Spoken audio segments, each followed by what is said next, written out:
Selamat siang, perkenalkan kami dari SKDB 9 akan mempresentasikan SP kami yang berjudul Bone Sampling. Baik, perkenalkan saya Nanda Aprilia Setiawan dengan 3 digit NIM terakhir 089 akan menjelaskan mengenai latar belakang dari penulisan ini. Yang pertama adalah strategi identifikasi manusia masih menjadi tantangan bagi ahli patologi forensik, ahli odontologi, dan ahli genetika forensik saat ini. Untuk metode identifikasi manusia yang umum, biasanya diperlukan perbandingan antara data antemortem dan data postmortem. Dalam kebanyakan kasus, data antemortem tidak tersedia dan kurang informatif. Oleh karena itu, data tersebut sangat sulit ditemukan untuk mengidentifikasi sisa-sisa korban jika terjadi bencana besar. Oleh karena itu, diperlukannya DNA typing method yang salah satunya adalah bone sampling. Akan dilanjutkan oleh teman saya. Selanjutnya, perkenalkan saya Muhammad Aiman dengan 3 digit yang terakhir 252. Adapun definisi dari bone sampling itu merupakan salah satu metode atau proses yang sering meningkat seiring waktu di dalam forensic medicine. Adapun metode dalam bone sampling itu ada nuclear DNA study dan mitochondrial DNA study. Beberapa perkara yang harus diperhatikan ketika melakukan bone sampling itu adalah kuantiti dan kualitas DNA yang didapatkan dari tulangnya. Terus adapun hambatan ataupun tantangan dalam melakukan bone sampling ini adalah ketika dilakukan pengambilan DNA dari tulang itu mendapatkan kualitas yang jelek dan dia merupakan salah satu proses yang mengambil waktu yang lama. Selanjutnya akan dijelaskan oleh teman saya. Perkenalkan, nama saya Yana Yudi dari Dumarana dengan 3 digit yang terakhir 091. Jadi menurut International Commission on Missing Persons, beberapa reagen dan persediaan diperlukan untuk melakukan pengambilan sampel dari sisa-sisa kerangka manusia untuk pengujian DNA. Jadi untuk beberapa reagen yang diperlukan, yang pertama ada larutan air dengan 10% commercial bleach yang kemudian digunakan untuk mensterilkan mata gergaji untuk mencegah kontaminasi antar sampel. Yang kedua ada absolute ethanol. Reagen ini digunakan untuk membantu pengeringan sampel. Yang ketiga ada wash grade ethanol 70% untuk menghindari karat pada mata gergaji. Untuk persediaannya yang dibutuhkan, yang pertama adalah botol penyimpanan atau kantong sampel yang digunakan untuk menampung dan mengangkut sampel. Yang kedua ada selotip atau evidence tape diperlukan untuk menyegel kantong sampel dan vial. Yang ketiga ada penanda yang tak terhapuskan atau indelible marker yang digunakan untuk memberi label pada kantong dan botol sampel. Yang keempat ada wadah yang dapat ditutup untuk menampung dan mengangkut semua sampel. Dan yang kelima adalah label tahan air atau label logam yang digunakan untuk memberikan label tulang yang telah diambil sampelnya. Untuk perlengkapan terakhir adalah handuk kertas yang digunakan untuk membersihkan pekerjaan pada area tersebut dan membersihkan peralatan atau sampel. Jadi selain reagen dan persediaan, alat pelindung diri juga diperlukan seperti sarung tangan, masker, dan kacamata pengaman yang sesuai. Baik, izin melanjutkan. Nama saya Ade Sugandi, 3 digit terakhir 168, menjelaskan mengenai prosedur bone sampling. Di sini ada 6, dimulai dari initial sampling, di mana pertama kita mengamankan diri kita sendiri, yaitu menggunakan APD lengkap, seperti masker, sarung tangan, dan sebagainya. Lalu penyiapan alat dan bahan kita menggunakan gergaji, seperti pada gambar, melakukan pemotongan secara oblik, lalu mengambil sampel. Lalu sampel ini dimasukkan kepada plastik kontainer dan diberikan label lalu dibawa ke laboratorium.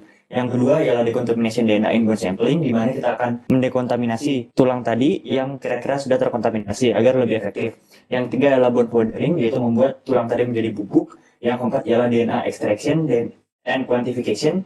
Lalu kelima DNA purification and PCR amplification dengan menggunakan alat tertentu. Dan terakhir adalah perform data analysis, di mana ketika hasil data postmortem telah keluar, kita bandingkan dengan data antemortem dari keluarga, baik dari DNA ataupun data-data yang lainnya. Cukup dari saya, terima kasih. Baik, perkenalkan saya Padia Mantriarmi Setiawati dengan 3 digit NIM 031. Adapun interpretasi hasil dari analisis mitokondria DNA itu dibagi menjadi 3. Yang pertama, jika antara sampel yang diketahui dengan sampel yang diduga itu terdapat 2 atau lebih perbedaan pada sekuens bahasanya, maka itu dimasukkan ke dalam kriteria eksklusi. Sedangkan yang kedua, apabila di antara sampel yang diketahui dengan sampel yang diduga itu sekuens bahasanya sama, maka dia dimasukkan ke dalam kriteria inklusi. Dan yang terakhir, apabila antara sampel yang diketahui dengan sampel yang diduga itu hanya terdapat satu perbedaan sekuens bahasa, maka dia dimasukkan ke dalam kriteria inkonklusif atau tidak dapat disimpulkan. Sekian dari saya akan dilanjutkan oleh teman saya. Perkenalkan, nama saya Jonathan Setiawan dengan 3 NIM terakhir 111. Di sini saya akan menjelaskan interpretasi hasil dari nuklir DNA. Secara umum itu, analisis nuklir DNA itu adalah menggunakan encoding DNA yang akan membuat sekuens DNA baru sepanjang 2-6 nukleotide. Hasil ini akan dicocokkan dengan data yang ada pada data hukum atau kepolisian untuk mencari identitas jenazah berdasarkan profil DNA yang didapatkan dari hasil pemeriksaan ini. Adapun dua cara untuk memeriksa nuklir DNA, yaitu menggunakan short tandem repeat atau STP atau metode single nucleotide polymorphism. Bedanya apa? Yang pertama itu short tandem repeat lebih polymorphic dibandingkan single nucleotide polymorph SNP. Lalu STP itu menggunakan non-coding DNA sequence yang putus, sedangkan yang single SNP ini menggunakan satu nucleotide saja. STP ini akan mengeluarkan hasil genetik yang lebih sedikit dibandingkan SNP yang bisa mengeluarkan hasil genetik lebih banyak, juga bisa terlihat DNA phenotyping atau visual look dari jenazah tersebut. Lalu STP bisa melihat atau mencocokkan langsung kepada data para pemerintah atau kepolisian, sedangkan SNP itu ada proses lanjut lagi sebelum mencocokkan data kepada kepolisian atau pemerintah yang berwenang. Dari aku sekian, selanjutnya oleh teman saya. Baik, saya Alicia Madeline dengan 3 digit NIM terakhir 135. Saya akan menjelaskan mengenai manfaat dari bone sampling. Tulang merupakan bahan biologis yang tahan terhadap paparan kondisi seperti panas, peristiwa traumatis, dan waktu telah lama berlalu sejak kematian seseorang. Yang kedua, DNA yang digunakan untuk analisis bertahan lebih lama di tulang dibandingkan dengan jaringan lunak tubuh karena strukturnya yang kaku sehingga memberikan perlindungan terhadap degenerasi DNA. Selain itu, tulang seringkali bertahan lebih lama setelah jaringan otot membusuk. Yang ketiga, tulang juga dapat menghasilkan tingkat DNA yang lebih tinggi dibandingkan otot. Yang keempat, jumlah sampel yang dibutuhkan sedikit. Oleh karena itu, analisis DNA dari sampel tulang akan berguna dalam berbagai konteks kedokteran forensik. Sekian, selanjutnya akan dijelaskan oleh teman saya. Baik, selanjutnya perkenalkan, nama saya Gusti Agatha Putra dengan 3 digit NIM terkait 232. Selanjutnya saya akan menjelaskan mengenai kekurangan ataupun kelemahan dari bone sampling. Yang pertama, terdapat keterbatasan dari laboratorium, di mana hanya sedikit jumlah laboratorium yang dapat menjalankan. Selain itu, pada beberapa tempat prosedur ini tergolong mahal. Yang kedua adalah kerusakan tulang. Meskipun sempat dikatakan sebelumnya bahwa tulang bertahan lebih lama, tapi tulang tetap mengalami kerusakan.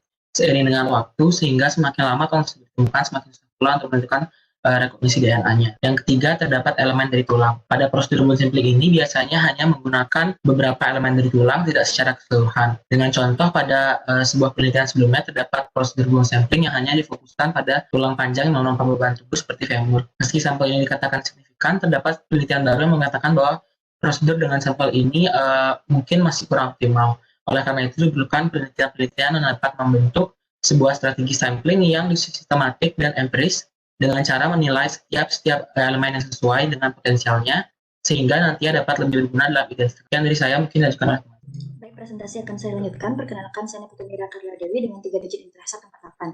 Jadi saya akan menentukan tulang tidak. Itu bisa dilihat dari strukturnya, karena tulang memiliki 2 fundamental component structure seperti sponiosa dan compacta. Selanjutnya kita menentukan apakah itu tulang manusia atau tulang binatang, bisa dilihat dari struktur, ketebalan, ukuran, dan osifikasinya itu berbeda. Dan bisa juga dengan menggunakan tes serologis, menggunakan tes precipitin. Selanjutnya kita menentukan jumlah dari individualnya atau jumlah dari korbannya, bisa dilihat dari perbedaan dan persamaan dari ukuran, bentuk, warna, jumlah pasangan kanan kirinya itu lengkap atau tidak. Next. Selanjutnya kita menentukan rasnya, itu bisa dilihat dari karakteristik anatominya atau bisa juga menggunakan pengukuran cephalic index. Jadi rumusnya itu lebar dari maksimum skull-nya itu dibagi dengan panjangnya dikali 100%. Jadi untuk hasilnya kita masukkan ke klasifikasi dan itu akan menentukan dari ras masing-masing. Selanjutnya ada penentuan seksnya, itu ditentukan saat dia masa dewasanya. Bisa dilihat dari bone size-nya atau ukuran tulangnya, di mana pria biasanya lebih besar dibandingkan dengan wanita. Bisa juga dilihat dari area pelvisnya, di mana laki-laki biasanya lebih sempit dan bentuknya seperti heart shape atau bentuk hati, sedangkan perempuan itu lebih lebar dan bentuk oval. Itu bergantung dari fungsi perempuan untuk melahirkan. Selanjutnya dilanjutkan oleh teman saya. Baik, perkenalkan nama saya Eko Mausasa dengan 3 digit terakhir 054. Di sini saya akan menunjukkan presentasi mengenai kegunaan dari bone sampling. Yang selanjutnya itu adalah penentuan umur. Jadi penentuan umur itu dari tulang pada anak dan dewasa itu sangat berbeda. Jadi pada dewasa itu akan ditemukan ada molar ketiga terbentuk sempurna, kemudian ada epiphysis crista iliaca dan clavicula sternum bersatu. Dan juga synchondrosis basilar juga menyatu. Sedangkan pada anak itu dilihat dari penampilan dan penutupan dari epifysis, ukuran dan pematangan tulang, erupsi gigi susu dan permanen serta kehilangan gigi susu. Namun untuk perkiraan yang paling akurat adalah yang dihasilkan dari penelitian formasi gigi saat gigi tersebut tersedia untuk pemisahan. Baik, selanjutnya itu adalah penentuan tinggi. Jadi penentuan tinggi badan melalui tulang itu dapat diukur secara makroskopis, dilihat dari tulang panjangnya. Namun perihal cara pengukurannya tidak dijelaskan secara detail pada studi manapun.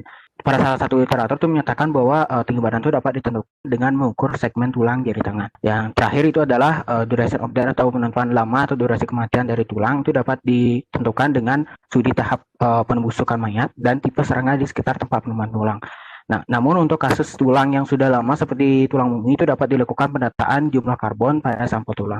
Sekian dari saya, selanjutnya akan dilakukan oleh rekan saya. Baik, perkenalkan nama saya Bagus Diki Sofina Darurus dengan 3 digit yang terakhir 130. Jadi sekarang kita masuk ke kesimpulan di mana sampel tulang itu sendiri bisa digunakan sebagai alat identifikasi dari kadaver, di mana di sini menggunakan DNA yang terkandung dalam tulang tersebut.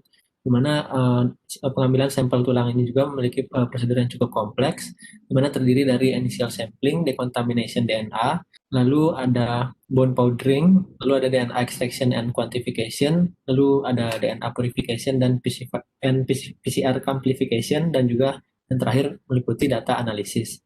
Selanjutnya ini akan dijelaskan oleh teman saya. Baik, selanjutnya saya Angleri Julia akan menjelaskan conclusion selanjutnya, di mana bone sampling sendiri pastinya memiliki manfaat dan kekurangan tersendiri. Seperti manfaatnya untuk membutuhkan sampel yang lebih sedikit, kemudian untuk kerugiannya sendiri dalam keterbatasan tempat dan biaya. Selanjutnya untuk kegunaan dari bone sampling sendiri, diantaranya itu untuk menentukan spesifikasi tulang, menentukan umur ataupun jenis kelamin, serta beberapa kegunaan lainnya. Jadi sekian presentasi SP dari B9, terima kasih.